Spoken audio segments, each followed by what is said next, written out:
Welcome.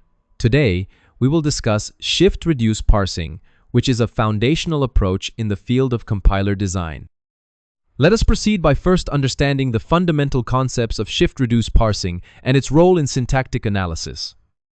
The operation of this method is based on several core principles. It has a lexical analysis foundation, meaning it relies on tokens from lexical analysis to ensure the input conforms to grammatical rules.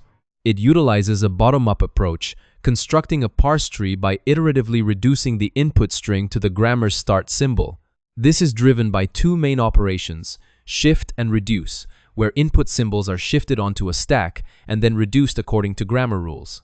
This process results in a leaf-to-root construction of the parse tree, beginning with terminal symbols and working towards the non-terminal start symbol. There are several key components and decisions involved. An input buffer holds the sequence of tokens yet to be processed. A stack mechanism temporarily stores grammar symbols and reduced non-terminals, which reflects the current parsing state.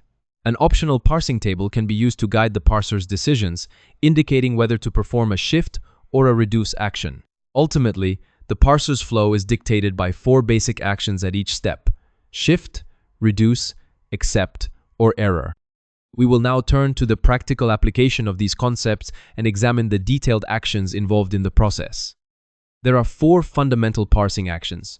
The shift action moves the next input symbol from the buffer to the top of the stack. The reduce action replaces a sequence of grammar symbols on the stack with a corresponding non-terminal symbol, according to a grammar rule.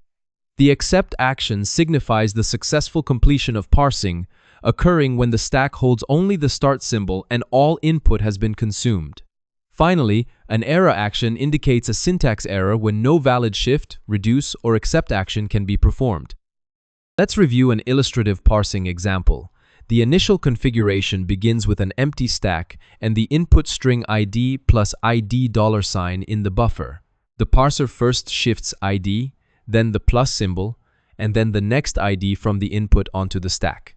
A first reduction occurs where the ID on the stack is reduced to the non-terminal E, using the rule E produces ID.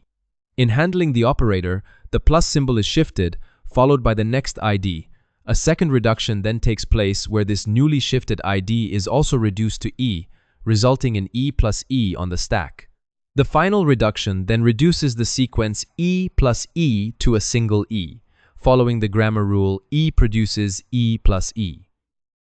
In summary, shift-reduce parsing is a robust and widely used technique for the critical task of grammar validation in computer science.